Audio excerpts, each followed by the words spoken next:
Foundation chairperson Nita Ambani చారిత్రక విజయం సాధించిన భారత అంధ మహిళల క్రికెట్ జట్టుకు భారీ నజరానా ప్రకటించారు. తొలిసారి జరిగిన అందుల టీ20 ప్రపంచ కప్ను గెలుచుకున్న జట్టుకు ఫౌండేషన్ తరపున 5 కోట్ల ప్రోత్సాహకాన్ని అందజేశారు. ముంబైలో యునైటెడ్ ఇన్ ట్రయంఫ్ పేరుతో నిర్వహించిన ఈ కార్యక్రమంలో నీతా అంబానీ స్వయంగా జట్టుకు 5 కోట్ల చెక్కును అందించారు. తమకు అండగా నిలిచినందుకు నీతా అంబానీకి అంధ మహిళల క్రికెటర్లు కృతజ్ఞతలు తెలిపారు.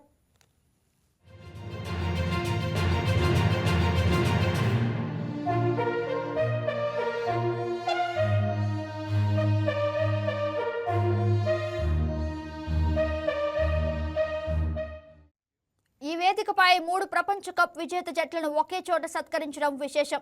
అంధ మహిళల జట్టు కెప్టెన్ దీపికతో పాటు టీ20 ప్రపంచ కప్ 2024 గెలిచిన పురుషుల జట్టు కెప్టెన్ రోహిత్ శర్మ, వన్డే ప్రపంచ కప్ 2025 విజేతగా నిలిచిన మహిళల జట్టు కెప్టెన్ హర్మన్ ప్రీత్ కౌర్లను ఘనంగా సన్మానించారు.